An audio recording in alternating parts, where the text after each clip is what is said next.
Welcome back to A Celtic State of Mind. I'm Paul John Dykes, and today I am joined by John Paul Mason. And I seen just the other day there, JP, that the fact that we ran a previous episode one time and it was Paul, John Paul, and Declan seemed to ruffle a few feathers. I don't know why, to be honest with you. How are you, JP? Aye, good. Looking forward to getting back to Celtic Park on Sunday. Feels like it's been a while, so didn't make it to any other weird and wonderful football grounds last weekend. So Stenhousemuir Forfar remains my most recent football match. But I'm looking forward to the first ever meeting of Celtic and Buckie Thistle. Is that a fact or? Well, we did play them in a friendly.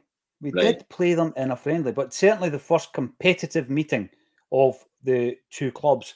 And I was talking the other week there, JP, about the fact that, obviously when we're drawn against a lower league club or a provincial club, you're going to have to push it a wee bit more when it comes to trying to get punters in the door. I mean, it's not on a season ticket, but all I've seen is a few tweets and a few emails coming through promoting it. You want it to be an occasion, even though you are playing a kind of lesser quality side. And I always think back to the Hampden season, where obviously we won the Scottish Cup, but we played Meadowbank Thistle that season in the Scottish Cup, and it was just one of the. We were going to say Whitehill Welfare. I do remember that being around You about remember that one? Aye. And I think the Whitehill Welfare one, correct me in the comments, I'm not going to Celtic Wiki it, correct me in the comments, I'm sure it was a Whitehill Welfare home tie, and they played it at Easter Road. I think that was the scenario. And we played in a strange kit that ended up we were wearing away socks with a home kit or the other way about. But yeah, I just think that it was one of the ones you're going to really have to push it to try and get a right good crowd. JP, are you going along yourself? You got your tickets for it? I've won the home cup ticket scheme, so I'll just get it automatically. All being well, there's been a few niggles in the past when you've had your card supposed to be activated and then you go and it's not on it. Most concerningly over the Man City Champions League game, when I arrived at the turnstile to flash my card went red, and I'm running down to the ticket office checking my bank to make sure the money had come out for the payment, and it had. So I was like, why is this not working? And then we scored while I was in the queue, and then when I got back in, it was one each. And about 2 minutes later, Kieran Tierney scored. So I'm still a wee bit miffed at that, a bit missing the start of that game and all the rest of it. But maybe the game wouldn't have gone the way it did if I'd have been in from the start, superstition and all that. But yeah, I know I'm going on Sunday. Yeah. Brilliant. No, I like playing sides. It's the same in Europe. I mean, listen, the big nights in Europe never get old. But I know that it got to the point a couple of seasons ago where Callum McGregor was actually saying he wants to play Real Madrid, JP, because we had faced some similar opposition over the years a couple of times or more. And it's a wee bit like that with the Cup. You've got the romanticism of the Cup. I know that one of your favourite, certainly football movies of all time, was all about giant killing Cup games featuring Robert Duvall, Shot at Glory. What a film. I mean, genuinely, if anybody out there hasn't seen that film, and there's probably quite a few, because I don't think it did that well. It wasn't exactly in the Oscars list, put it that way, kind of straight to VHS. Although I do have a copy of it on DVD. It's brilliant. It's just a really weird film about a fictitious football club called Kilnockie. I think they're called Kilnockie Thistle, maybe, and features real footballers in it as actors, like Andy Smith, Owen Coyle, Didier Agat. Yeah, are all in this film, and Ali McCoist is a former Celtic striker, and they used creative CGI to like make him look like some of the goals he scored against Celtic were for Celtic in like a green and white strip. What was his name? Was it Jake McQuillan? Jackie McQuillan. Jackie McQuillan. And then Michael Keaton's in it as well, which is absolutely insane that Michael Keaton, he must have done that as a favour to Robert Duvall, or there's no way, or a tax thing or something. There's no way he wanted to be in that film for the benefit of his career, because a cursory glance at the script would surely have told you that it wasn't going to get him any bigger roles anywhere else. Was it from that I know we digress. I apologise in advance. It's going to happen. It's going to happen. It's about football. Was that is that the reason that Duvall fell in love with Jinky? Was it during his time filming in Scotland? Is that how he's a big Jimmy Johnson fan? Yeah, I think it was. I think Duvall said about Jimmy Johnson that he's like the best person that he's ever met. And that's like, regardless of whether it was in Hollywood or anywhere else, it was just he loved having patter with Jimmy Johnston. So yeah, I think Robert Duvall also had a misstep in holding up a Rangers scarf. Somebody got him to hold up a Rangers scarf, and I don't think there was any real like, oh, I support Rangers or anything like that. I think he was just hoodwinked into doing it. So try to keep the fans happy, JP, that are asking for a photograph. But I've seen that clip. It surfaces from time to time on Twitter of Tom Cruise and Duvall getting interviewed, and he talks about Jinky, doesn't he? And I think, did he not name his dog Jinky? Yeah. He named his dog Jinky. Brilliant. But so yeah, we're talking about cup upsets. Obviously, we're hoping that does not happen this weekend, JP. But we've seen a few in the past. Let's not forget. I mean, yeah, the big one going on about Inverness Caley Thistle under John Barnes. Inverness Caley Thistle beat us again under Martin O'Neill, you'll remember, away from home. And there was also the Clyde game, which was horrendous. Yeah. I remember Arbroath taking us to a replay, and we beat them 1-0. Morton beat us in the League Cup. So there are occasions, and that... I never hear the end of that Morton one, by the way. You've got a pal who's a Morton fan, an annual reminder on that day every year from Dave McGeechan about that result. But there has been a few, but I always like it when we get an away tie. But it's sometimes when you get away ties, it's mission impossible.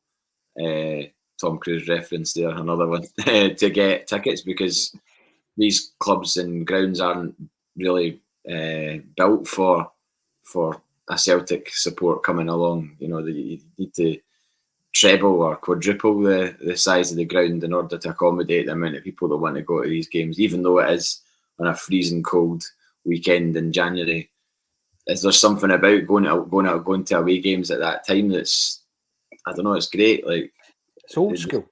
It's like you were saying, it's the romanticism of it, I remember when, obviously, that period of time when Rangers started off life in the bottom league, and they've gone through all the different divisions, JP, and there was someone who had the foresight to have a temporary stand. And what he was doing was renting it to all these wee football teams that maybe didn't have the facility behind it. And he made a fortune over that period of time.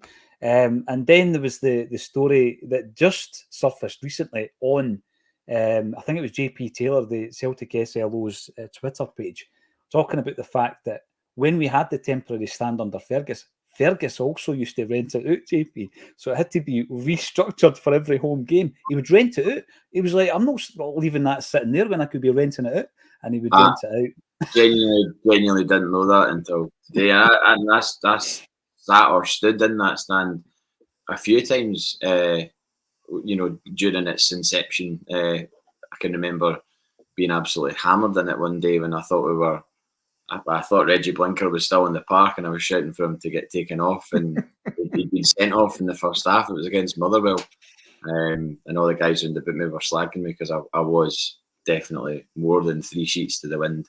But I know it was a long time ago, but I can remember it. I remember the temporary stand, yeah. Well, were you in the temporary stand the day that Andy Tom scored a characteristic bullet, this time against Dundee United, where we've pulled the game back 1-2-1 late on? Were you at that game? Pierre equalised.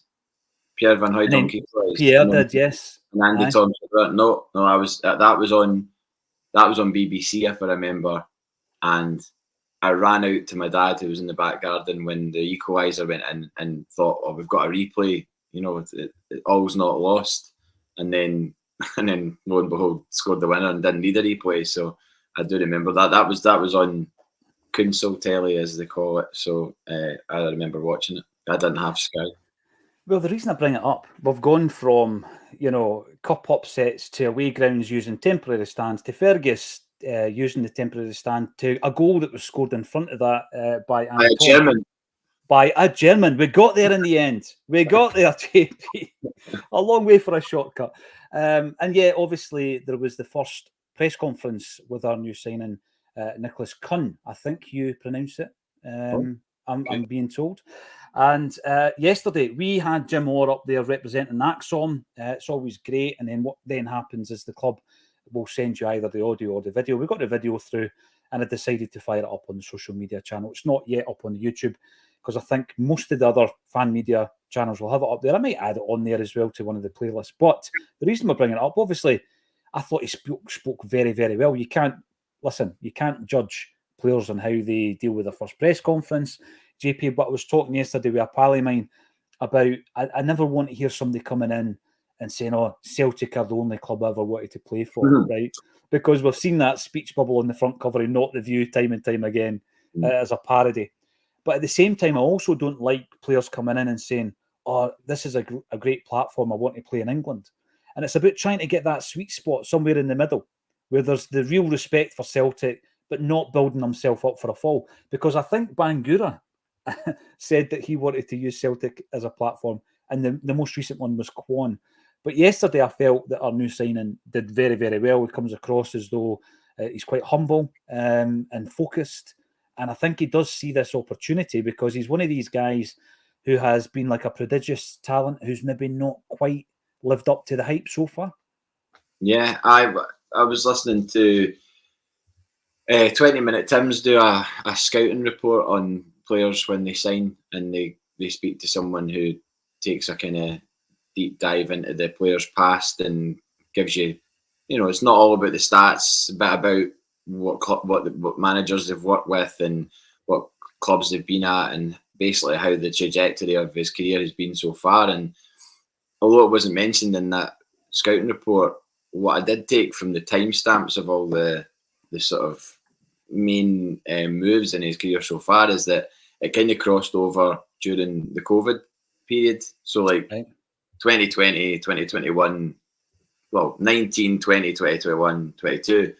So I'm not for a second saying that without COVID, he would be doing something different, but it may well be the case that he would be, because I just think that time was so weird, like that there's no doubt that it's maybe been the making of some players and not and to the detriment of others, just because people could have been on a particular rise and then that's come along, derailed them, whatever, mentally, football wise, whatever.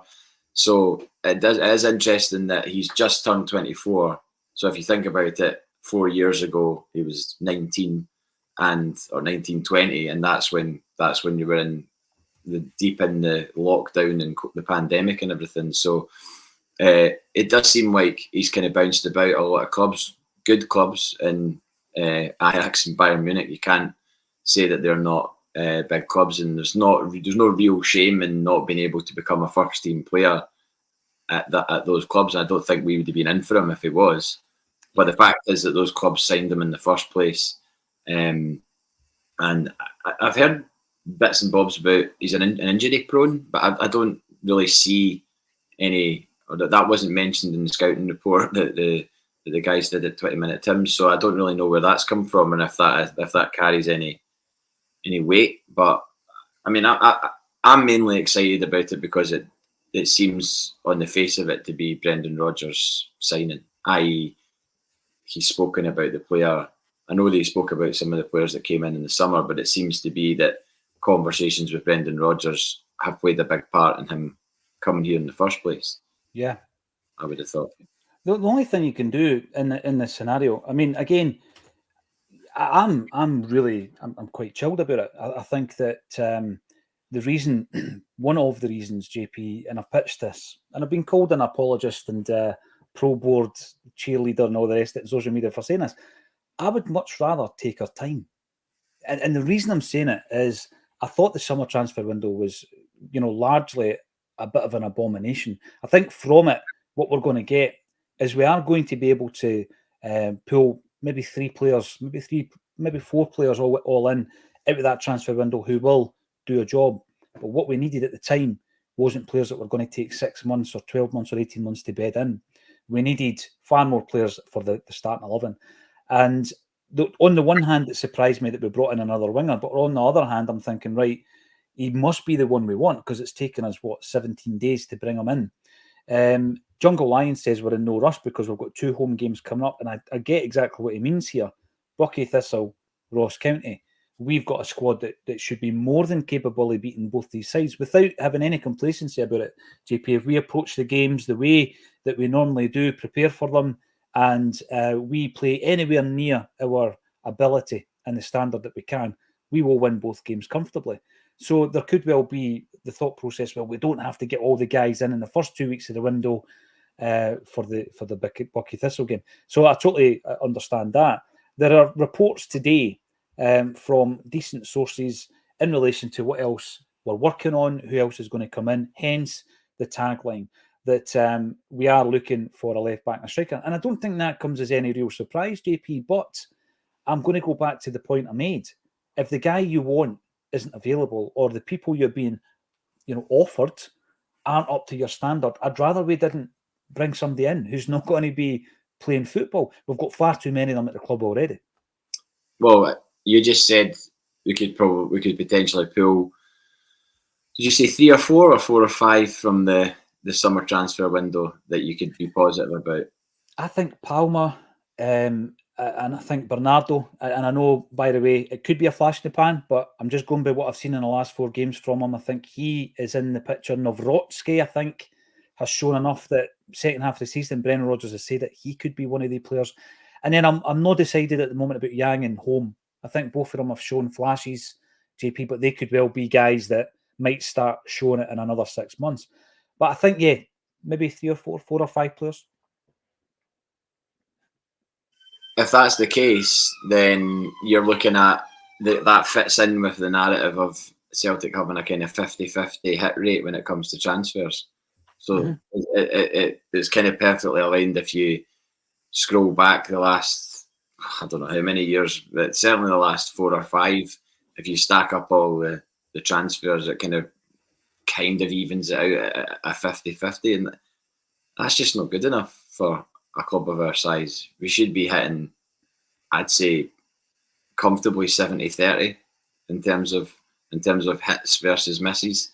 Shouldn't it be 50-50? Because 50-50 is a lot of money getting hemorrhaged, and well, we all know where that's going right now in terms of a keeper that's only played twice, a midfielder that's barely played more than 5 or 6 games, and James McCarthy, and there's others as well. The Bernabei transfer as well is still something that rankles, especially as we're now, as you say in the tagline, looking for a left back when we've actually got one in the building, but he's not trusted to be given a jersey, really, is he? I mean, he's in the same way as I don't see Bernabei ever being a first team player for Celtic. I don't see Yang being a first team player for Celtic. I just, not being overly down on the guy, I just don't see that. So that he would be somebody that I would expect to go either out on loan or permanent this month or in the summer, because the quality that you're bringing in with Kuhn,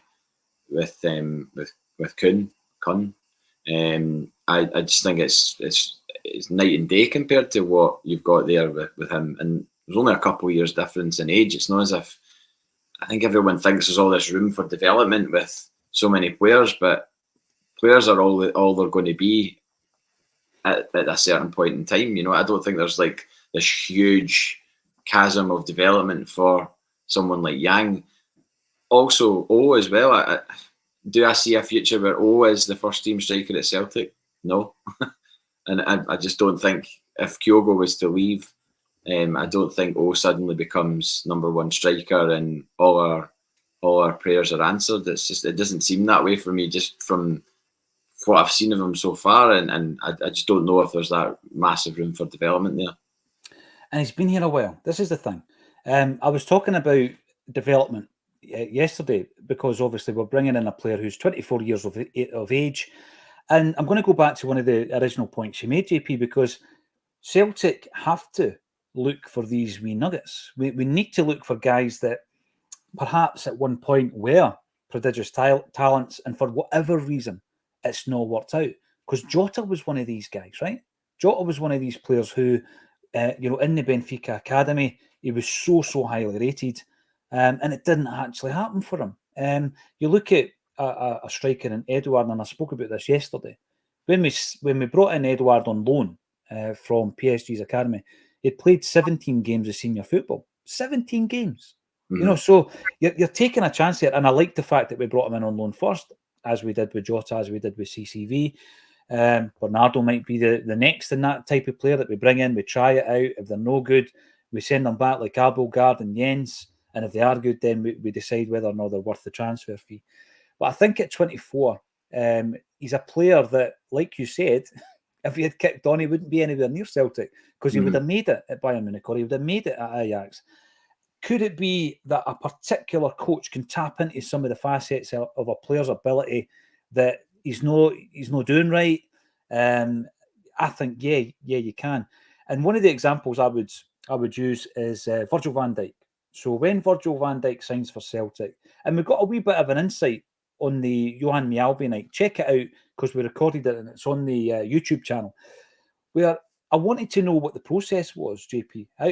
How did Neil Lennon and his management team sign players back then? And he explained the Van Dijk deal.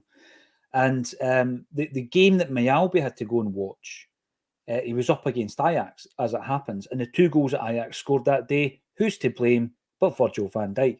And of course, Mjällby, from a defensive perspective, is watching this. It's the third and final scouting mission that Celtic had been on. Lenny had watched the first 2. And then he gives the scouting report.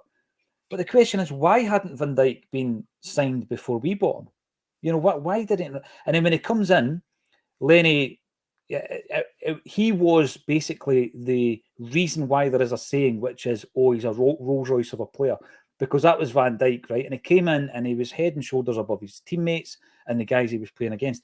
But there was loads of development in his game.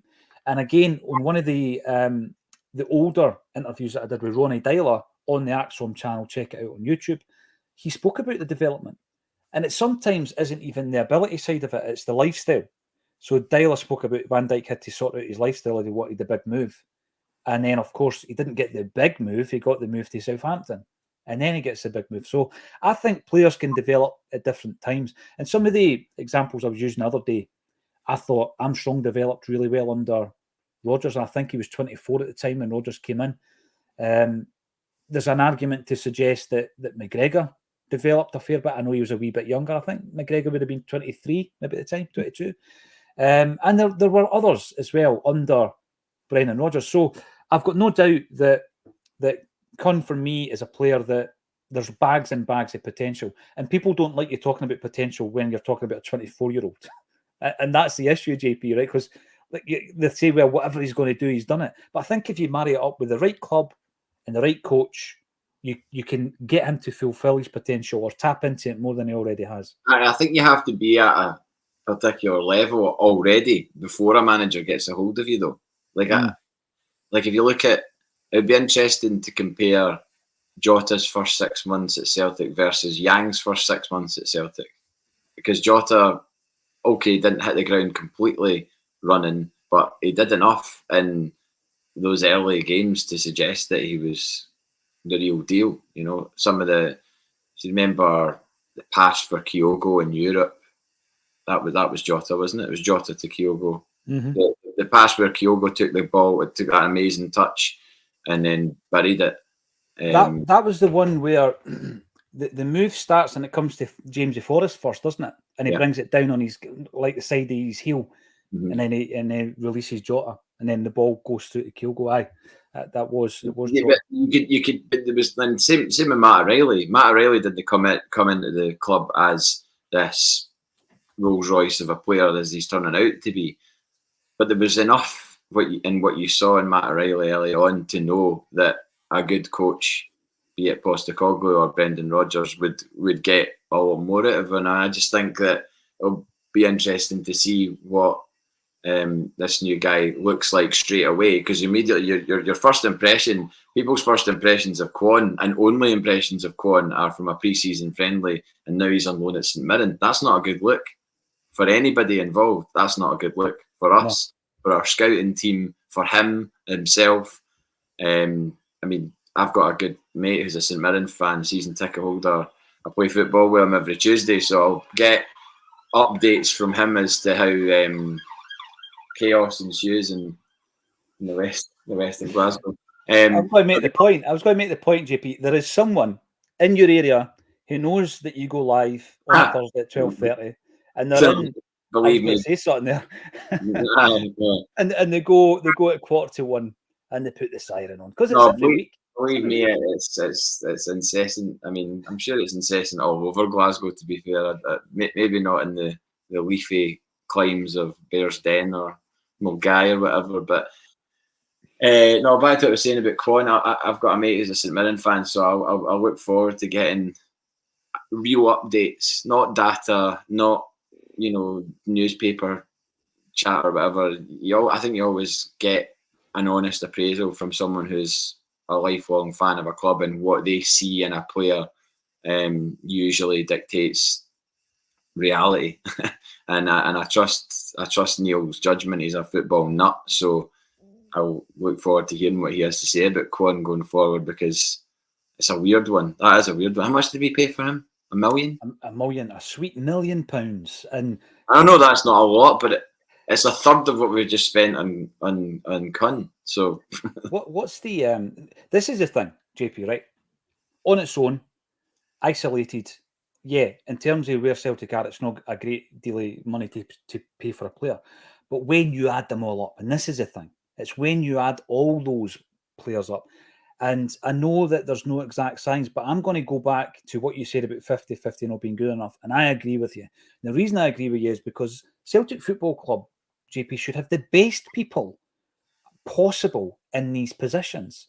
When it comes to scouting and recruitment, they should have the absolute best people in their field at that level working on this type of thing. And I think that's the frustration, because I was at a presentation that was given by a championship club talking about recruitment and using data for recruitment. And it's not, Moneyball kind of style, but it's using data. And then what happens is your recruitment can compile a shortlist. And at that stage, that's when you want to have a closer look at a player. And if Celtic aren't doing that well enough, so, right, we need a right winger who can also play on the left. We need someone within this age bracket who's played this amount of games, and this is the wage, and this is the transfer fee that we're looking at. You type it into the system, and you get X amount. Okay, we don't want to shop in this market, and then it comes down and down and down until you get, let's say, half a dozen players, JP. And at that point, it's at that point that you do what Mialbi was telling us. You go and watch the player. You give it the eye test. You go and watch them. And then you do what Ange did. You speak to them. Is this player going to fit into my dressing room? Is he going to fit into the mentality and the culture of this football team? And then you make a decision on it. And I think previously, have we been doing it to that degree? Did we go to Argentina to watch Bernabeu? Probably exactly. Not. Fergus introduced something when he was at the club. And by the way, anybody's banging on about, you're talking about Ange, you're talking about Fergus.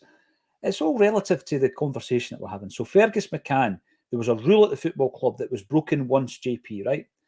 And that when we signed a player, we had to see him. We had to have eyes on the player first. And there was one player that they broke the rule with. And that one player was Harold Bratback. Right? And Harold Bratback, Fergus took Wim Janssen's word for it. Wim Janssen was determined that we were going to sign this guy. And he fit. And actually, if you look at Bratback at the time, he was being chased by a lot of English Premier League clubs. He was a goal-scoring machine for Rosenborg, an absolute machine of a goal scorer. And when you look at his career, about the only club that he wasn't as prolific at was Celtic. He went back to Rosenborg, scored a couple of goals against us in the Champions League, you'll remember. But he was the one player that we didn't go and look at. And then obviously once McCann has left the building and we start bringing in players from other regions, i.e. the Brazilian, Rafael, and you start to question the process. I think the data is absolutely key because it gives you your shortlist, but you've got to go and look at the player. And at that point, I think that's when the manager comes in.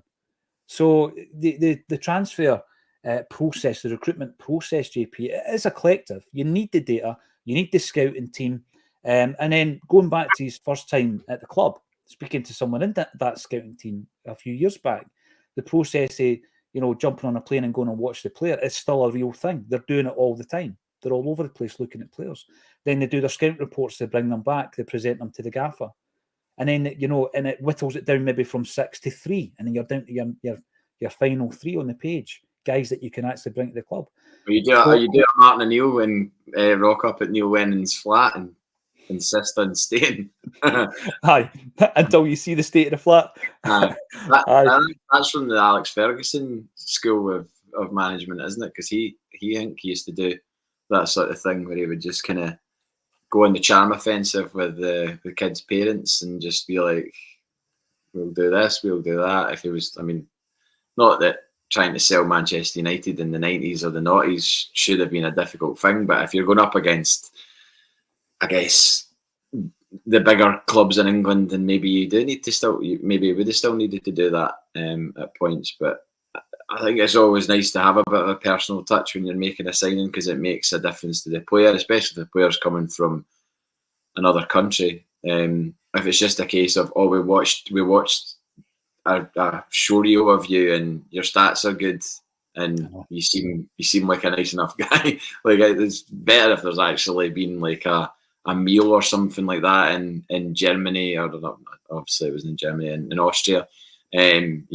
Something a bit more kind of like, right, we're going to look after you type thing, rather than you're just another number. Jimmy Bullard, aye, a weekend of playing golf and then told us he wasn't signing. Remember that one?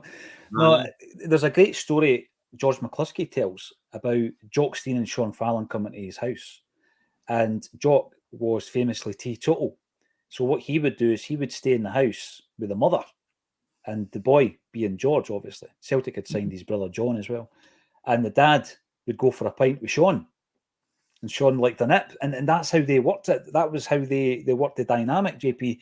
And then Jock's in the kitchen talking about, you've got a pot of soup on, that smells delicious, can I have a bowl? And he starts working on it. But by the time Sean brings the dad back from having a couple of jars, George McCluskey's signing for nobody else. And there was teams all over Britain looking at George. And I know things have changed. But it's that personal touch you're talking about. You seen the film Air about the Nike or Jordan trainer? No, yeah, it's been recommended, but I've not seen it. Brilliant, really, really good film. And basically, Matt Damon's character is the recruitment guy for Nike, and he goes against the rules and travels all the way from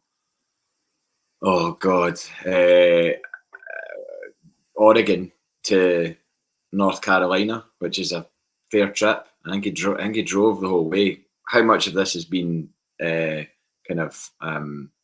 manipulated, I don't know, but the crux of the story is true, that he broke the rules in that you weren't supposed to go and speak to anybody's parents to try and persuade them to become the star of Nike or the star of Adidas or whatever.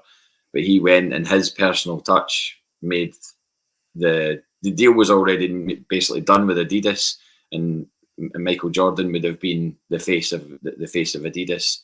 But Matt Damon's character was like, no, we're going to make an actual shoe for your son, and we're going to call it the Nike Air Jordan, and this is going to be our marketing strategy, and blah blah blah. And the mum listened to his pitch, and then believed in the guy and believed in the project, and that's how the whole Nike Air Jordan thing became reality. And also the other thing was that they made, because he was at the Chicago Bulls, they made the colours of the trainer red, black and white, but they made the predominant colours red and black, which was against the NBA rules, deliberately, so that they would be fined to create controversy over the trainer. So every time he wore those trainers, he was fined, and Nike paid the fine, which was genius, really, when you think about it. Like, and you look back at the marketing campaigns and all the rest of it, and the first advert with the Nike Air Jordans was Michael Jordan bouncing the basketball, and the camera kind of zooms up and he's wearing those trainers, and it comes up like a band thing comes across it as if to create controversy, and then suddenly everybody wanted those trainers, because they were out of reach. Banned, exactly. No, I'll need to check that, and I love that type of film, because it brings also back the fact that you're talking about marketing coup and all this kind of stuff, and our new signing, Nicolas Kuhn, the pictures of him wearing that really, really cool Adidas tracksuit. So straight away, I bet that sold a few straight away, because many people who hadn't probably. I saw that trackie at Dundee away on Boxing Day for the first time. My pal's pal had it on in the pub before the game at Dens Park, and I was like, "Oh my god, I'm going to need to get that." I think I knew that maybe it just passed me by when it came out, and I got the hoodie instead of the trackie. And I was like, "Oh no, that trackie's really smart." And then you see the new signing wearing it, and you're like, I could be tempted to buy that. And then how many other people? I mean, it's quite savvy that they chose that, or maybe he chose it. Maybe he was like, "Oh, I'll wear that." And if so, then that's a bit of a stroke of luck on their part that they might have ended up selling a decent amount of tracky tops off the back of a signing. Oh, definitely. And by the way, someone else posted a vintage image of Joseph Venglos back in the day with it wasn't similar, but it was kind of like, almost like a jacket crossover with a trackie. It was Adidas from back in the day. Absolutely tremendous. We love our jerseys. We love our kits, AGP. There's no doubt about this. But we're now in a situation where we've brought in a winger. We're going to be talking about where else we're going to strengthen, because we're like that. It's like we need instant gratification as football fans these days, GP. You've given us a signing, give me another one. I want more. You know what I mean? And this is the thing, and it's constant, isn't it? It's absolutely constant now where we want another signing. It was like last week when it was a Celtic player's birthday. And I'm just thinking the guy on the social media team would have been like, there's no way I'm going to tweet this out, because it's just going to be a deluge of abuse. Sign a player, where's the new signings? What it has done is it's left us with loads of wingers. And when I spoke about this yesterday, I had actually forgotten that Haksabanovic was still at the club, albeit on loan to Stoke. Yeah. Right? So we run through the fact, okay, we've brought in Nicolas Kühn into the club. Haksabanovic, yeah, he is a Celtic player, and it's not always as simple as getting rid of a guy. It's clear that Brendan Rodgers doesn't like him or his social media output. But on top of that, we've got Mikey Johnson, Jamesy Forrest, Marco Tilio, Yang, we've got Maeda, we've got Abada, we've got Palma. I'm going to get fined if I say the young player who is the son of Rudi Vata. So I'm not allowed to say him anymore because I talk about him too often. But obviously he's another winger. We've got loads of them, is my point. What does it mean for the rest of them, and in particular, Lila Abada? Because when I run through that list, the one I'm a bit worried about is Lila Abada. I mean, remember we spoke about this last week when the speculation was there about signing another winger, and we were kind of saying if we're going to go out and spend $3 million on a player of that level, of that sort of, I mean, I know that I think Kev mentioned yesterday that we signed Bolingoli from Rapid Vienna for the same fee, but we've also signed Matt O'Reilly for $1.5 million. We've signed Rio Hatate, so that it doesn't immediately mean that there should be any sort of red flag over that because we've signed a guy for the same fee from that club. Transfers, as everybody knows, doesn't always necessarily work like that. But the fact that we've signed another winger for that fee would suggest that there will be outgoings in both those areas, left or right, this month. I would expect. I don't know if it will be a permanent transfer for Abada. It's all complete speculation at this moment in time. All this, Abada demanded a meeting with the club's hierarchy, and Brendan Rodgers took him for dinner. That's been confirmed, but the whole demanding a meeting with the hierarchy, and also all the stuff with pressure from teammates in the international setup, pressure from his manager, pressure from friends and family. That's all speculation as well. So at this moment in time, we don't know. But if he was to leave this window, some of that would start to ring true and make sense. And if that is the case, I mean, I know somebody tried to debunk that he didn't celebrate at St Mirren with the players because he was going to do something. I don't know if he was going to do press or whatever. It's honestly just speculation. We don't know. But if he was to leave in this window, you would be like, right, well, there's obviously something going on there, in that he's maybe getting grief from people in his homeland for the fact that he's playing for a club that whose majority of their fans have decided to be on what they see as the right side of history, and calling out what's going on. Because I mean, that's my opinion. I know other people will say keep politics out of it, but this is definitely a situation where politics may have come into it. I don't think you can deny that in terms of what's going through his head, and what's being communicated to him from back home. So if it would be the case that he's been made to feel uncomfortable about playing for Celtic because of this, but I mean, there's huge rallies happening everywhere on the regular on a Saturday, usually on a Saturday afternoon, with hundreds and hundreds of thousands of people who are standing up against this and voicing their opinion and voicing disapproval of what's going on. So this isn't like we are like, as a football club, we guys shouting up an empty close or whatever. This is I see it daily on big various social media platforms, people just going enough is enough, and sharing the Irish MSP MEP the other day with her kind of points at the pulpit, which were pretty bang on as far as I'm concerned.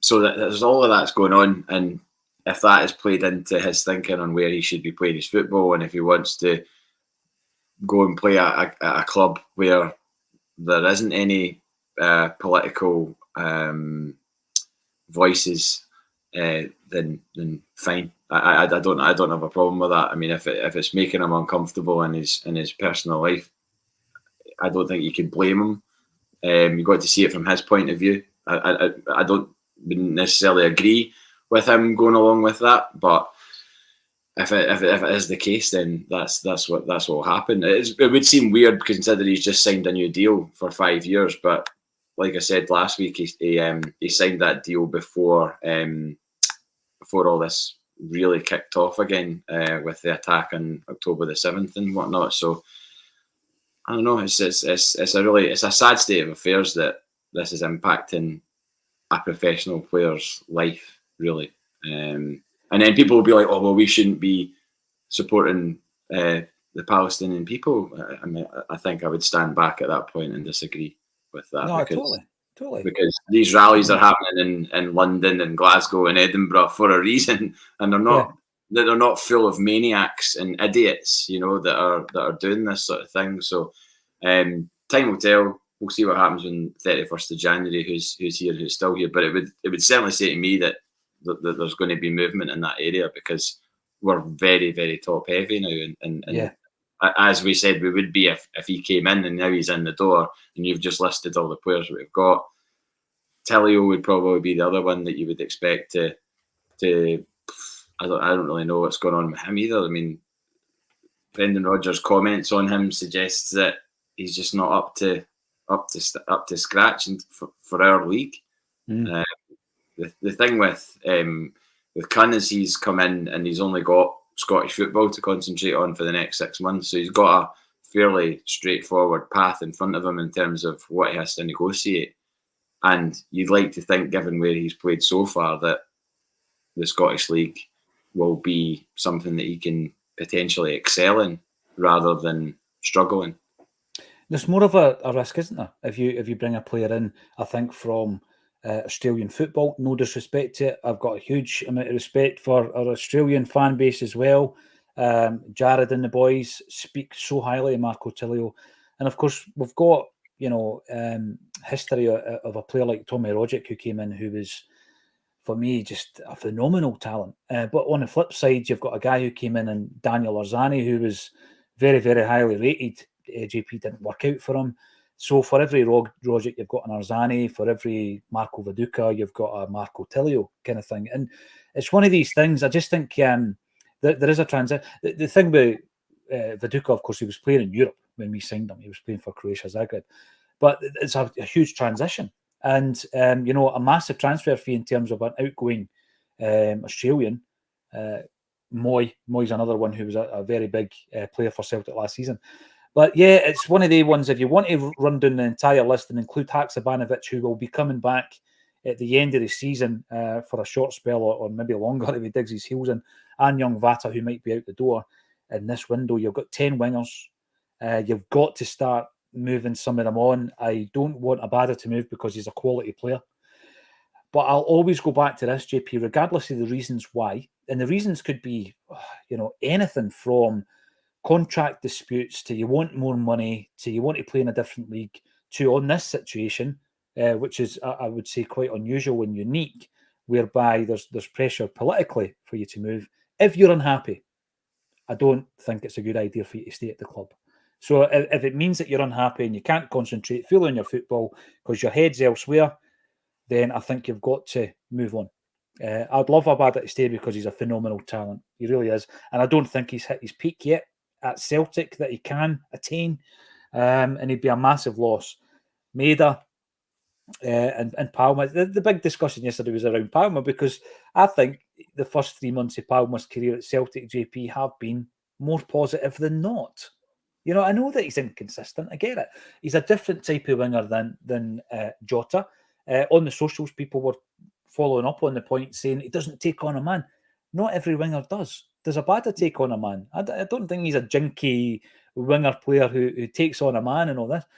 But I think Palma's got other aspects of his game. And he's contributed massively in the first 6 months here. And he could build on that in the second 6 months. There's certain parts of his game he needs to refine. But I think he's been the signing of the summer, and I know that there's not a high benchmark on that respect, JP. But I'm a bit surprised at the flack that he was getting when I posted that out on the socials yesterday. Yeah, it'd be interesting to see what people's thoughts on him would be had that goal stood in the Champions League against Lazio. I wonder how many people's minds would have been changed on him from that, because that was a huge, huge moment for him, for the club, and it didn't go our way. And to think of how fine that margin was, but Luis Palma was capable of doing what we've seen him do. He scored against Atletico Madrid. If you can score at that level, then you should be doing it week in, week out, no problem at all in Scotland. But my only criticism of him has been, I've seen games where he's been completely off the boil, but then can turn it back on the following week. The consistency is what Brendan Rodgers and all managers worth their salt before him have demanded from Celtic players. Guys that just clock in at the start of a game and clock out at the end of a game, and they know that they've done their job. And I can think of definitely the Easter Road game.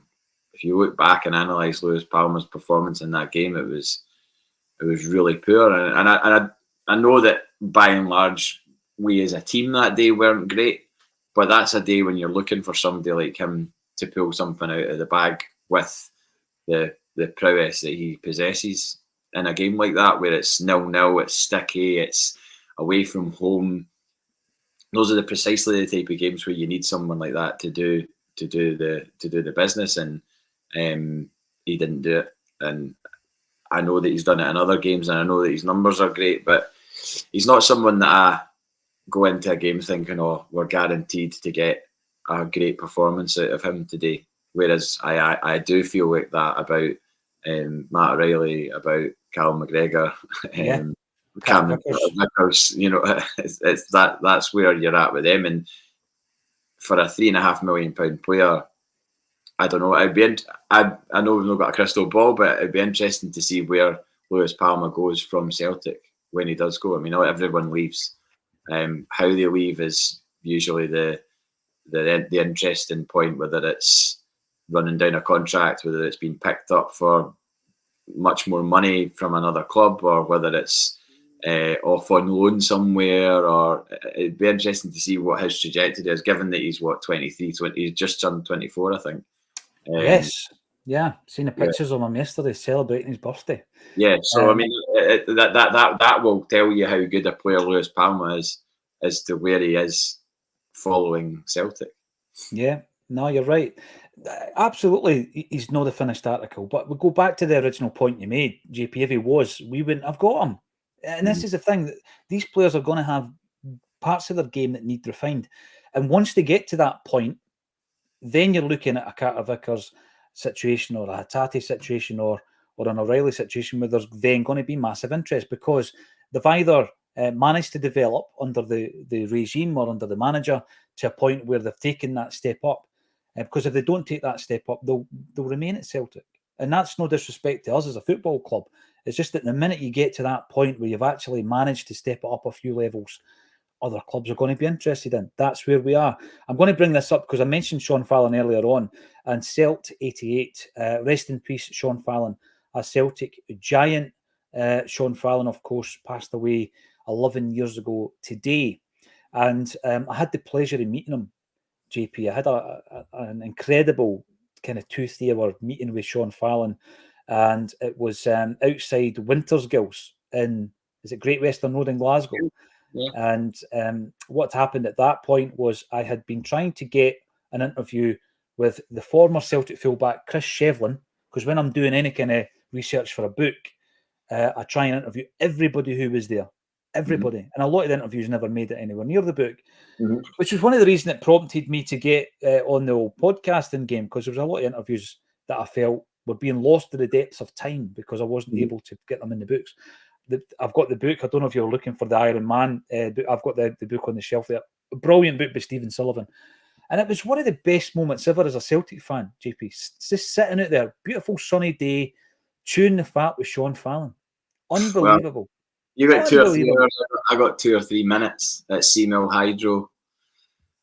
I think probably about 1998 or 1999. Because he was at Davy Hayes' daughter's wedding, and my mate Michael Taggart, who was on with you, his sister was getting married the same day in Seamill Hydro. So there was 2 weddings going on, and it was on a Scottish-Italian wedding times 2. And Sean Fallon was there as a guest of Davy Hay, and I just walked along the corridor, and I recognised him from the Celtic View. And I think I did have a reasonable idea of how significant a moment it was when I met him, but when I shook his hand, it was just like an absolute giant hand. My hand just sort of disappeared into his hand, and he asked my name and said John Paul, and he went, "Oh, know what you are with a name like that." And then signed on a little scrap bit of paper. I've still got it. That's what I was looking for. I've got an old autograph book that's got some Celtic players' autographs in it, and I've got that inside it, and it's just on like a little corner scrap bit of best wishes, Sean Fallon, and it was a cool moment. Oh, legendary figure. And if you've not read the book, check it out. The reason I mentioned Chris Shevlin, of course, was Chris's son married Sean Fallon's daughter, which was where the link was, and I ended up meeting Sean Fallon and eventually, just sitting there for that length of time, and unbelievable memories. I taped it, and I've got the audio. On a cassette, on an actual tape. So yeah, absolutely. We must remember the Celtic greats, and he was definitely one of them. David Boyle, it's slow going, I have to say. Now another midfielder that was on the cards, really concerning.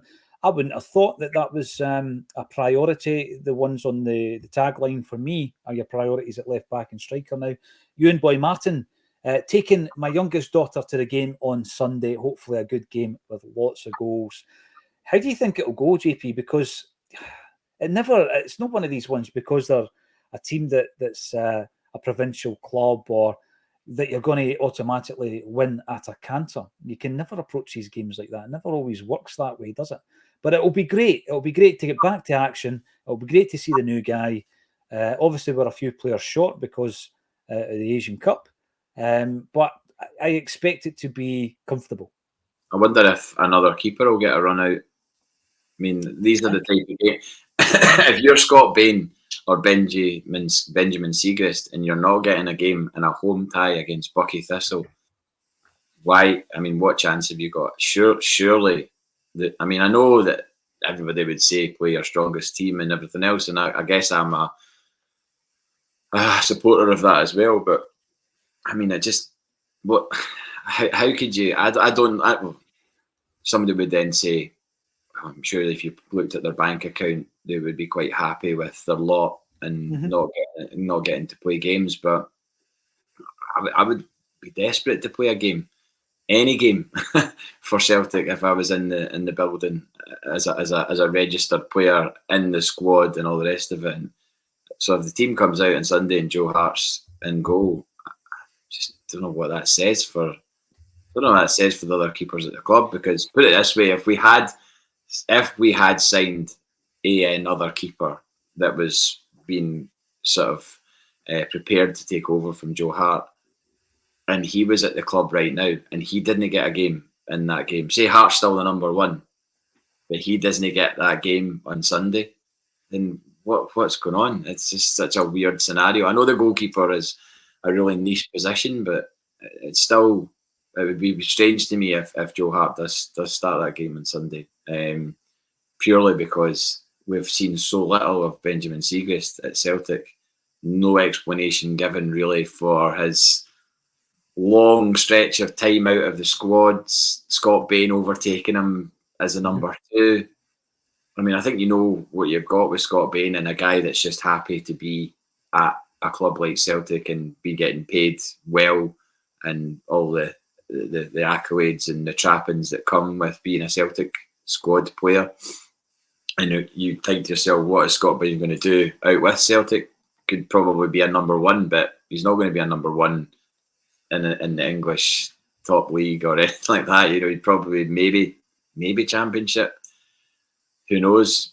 But I don't know. The links to this Kelleher guy are seem quite strong. I don't know if it's completely unrealistic given his wage, but I know one guy in particular that would love it if we signed him. I know a guy with the surname Kelleher, Patrick Kelleher, of the Heriot Watt and Edinburgh University CSC. He'd be the first in line, although it is Kelleher with an E and Paddy's Kelleher with an I, so he'd probably be a little bit miffed at the difference there. But I always wanted Celtic to sign a Mason.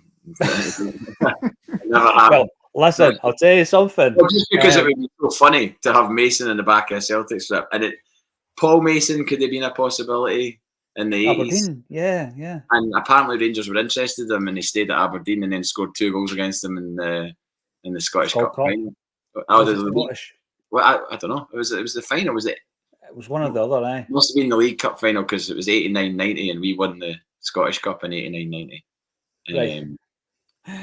Okay, but on that topic, I don't want us to sign Lyndon Dykes, right, before anybody asks the question. Christopher O'Neill, thank you for supporting a Celtic state of mind. You said, I've got a good feeling about Kuhn. Celtic should be doing more loan deals like Kuhn to St Mirren. We can only benefit if they're not getting into the Celtic team. 100% agree with you. We find ourselves in a very difficult situation where we don't have the structure in Scottish football to get these guys games if they're not playing for the first team. There's a whole host of them. They can't. I think we've got the ability to play one player over the age of 32 in the B team, JP, and it's James McCarthy's played a few of their games. The rest of them just don't play. And it can be good for them. You look at a guy like Holm, and I know that there's been some illness in there, but if he doesn't get a game for Celtic, he doesn't get a game. And you can go weeks and weeks, sometimes months, without playing. It's not good for the goalies. They never get any action. So, yes, in the meantime, I think there's a whole host of players. And when you look at that winger list that I read out earlier, there are, for me, a couple of guys in there you could loan out. You want to make a decision on Tillio? Loan him out to a Scottish team. Is it homesickness? Does he need to go back to Australia? Okay, well, it's not going to work out. Yang's the same. You know, now that we've got another winger in, put Yang out, get him games. And what's St Mirren getting? St Mirren's getting a £1 million player, albeit from the South Korean second division. So, yeah, it'll be interesting to see how he does. And also, who's the other one? Adam Montgomery to Motherwell. Good move for the boy. It seems that there's been a lot of chat about the fact that we're going out after we're looking for a left back, and Adam Montgomery is a left back and is on our books and just seems to perennially be getting put out on loan. Like, is Adam Montgomery ever going to make it at Celtic, or are we just putting him out on loan for his own football development? That's not going to be at Celtic. So we're looking after him whilst we have the ability to negotiate loan deals with clubs. Because once he leaves us, he's on his own, isn't he? He's out in the big bad world, and he doesn't have Celtic to look after him and like I said, negotiate these deals and still pay him the wage that he's on and all the rest of it. I mean, I'm sure he's not on a king's ransom as a young player that's not really warranted a big contract at any point. But I mean, how many teams has he been on loan at now? St Johnstone, Fleetwood, Aberdeen. It makes more sense loaning him out to a Scottish team for his development. Whether or not that's going to benefit Celtic at any point in the future, I don't really know, and it doesn't feel like it will.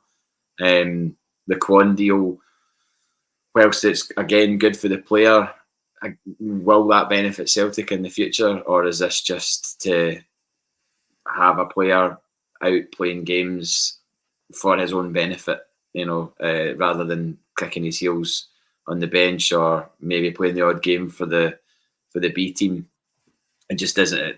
It doesn't. Like I said earlier on, it doesn't look good for our signing strategy that we've paid for a guy to come from the other side of the world to come and play for us, play half an hour in a pre-season friendly, not really set the world on fire, and that presumably not doing much in training to suggest that he's worth a place in the bench, apart from once recently, and he didn't get on, and now he's on loan at St Mirren. Like, that's a pretty weird trajectory for a player who allegedly said that he wants to play down south at the top level. So I don't know if that is actually what he said or if it's been misconstrued or whatever. The thing with that, though, talking about the strategy, JP, I think that's the most important part of that conversation, because if, for example, Lagerbielke leaves in this window and there's suggestions that he might, that's £4 million over two players that came in the summer and left in the winter. I think that's your biggest message, loud and clear, that the strategy didn't work. And if you then maybe throw another one in the mix, because there's talk about Tilio, throw another one in the mix, that's a third of the guys you brought in now out the door within 6 months. So yeah, so that's £5.5 million, because Tilio was £1.5. That's £5.5 million on three players who've barely contributed. It's just, that's not good enough. So anybody out there saying I'm some sort of bored apologist, they've just wasted you, me, and thousands of other people's money on three players. Like, here's £700 for my season ticket. Here's 60 quid for a top. Here's, X amount for whatever I buy at the games on a Saturday or whatever day the game's on. Here's all this money that I'm contributing towards what you're doing with it, and what you've done with it isn't great. And that's astonishing. Far from happy about that as a Celtic fan, and whoever has pulled the trigger on those signings, I'm far from happy with them, whether that's the board or the recruitment team or whoever. Combination, isn't it? I genuinely don't think it's Brendan Rodgers.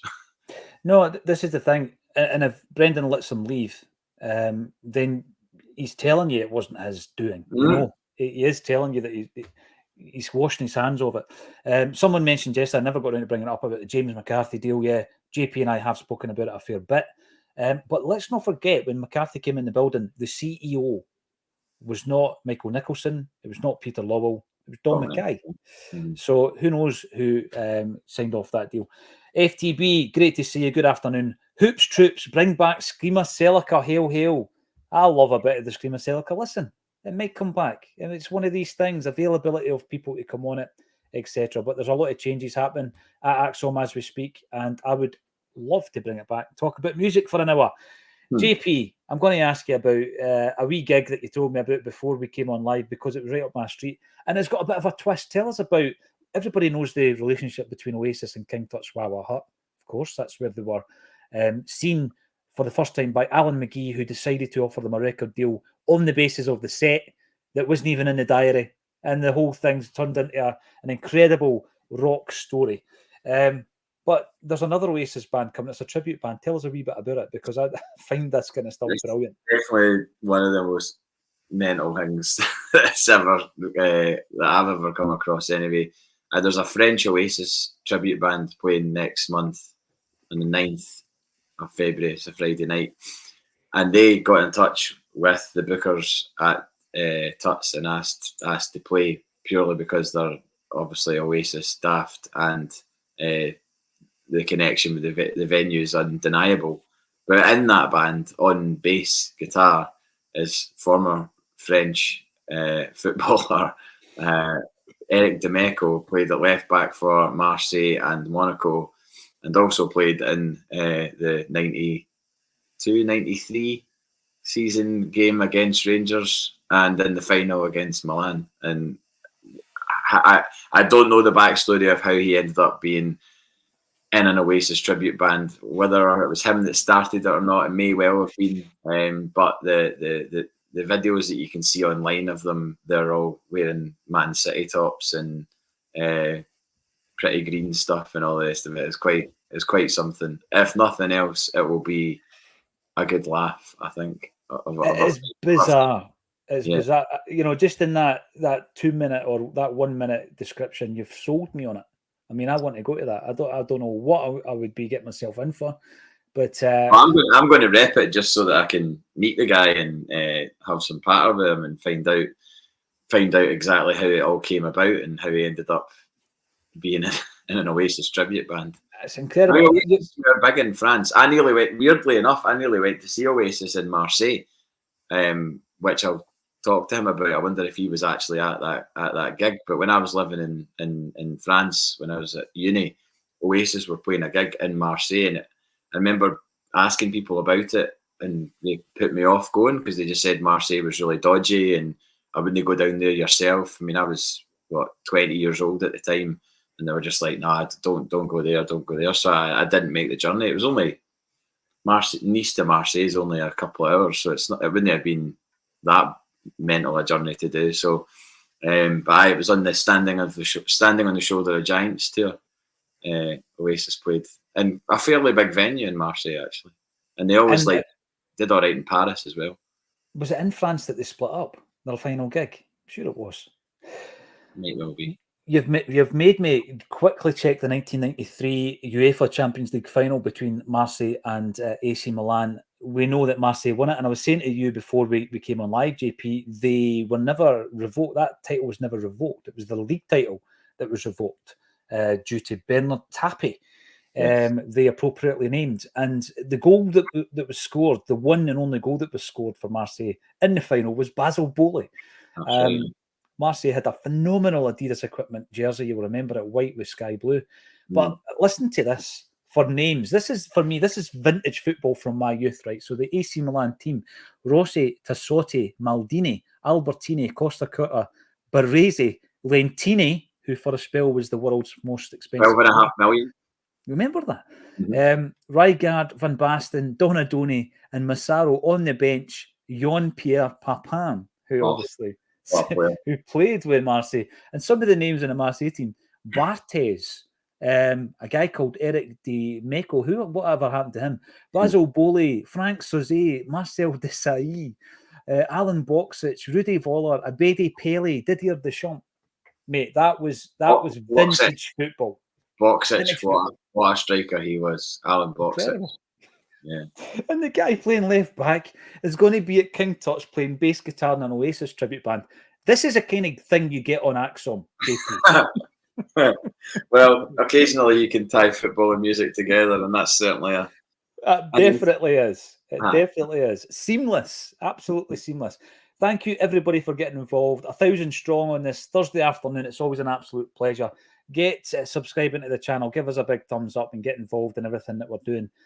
Quite a few live events coming up involving Acsom. Really looking forward to it all. All that's left for me to say once again, JP Mason, thank you for joining me on A Celtic State of Mind. Cheers, Paul.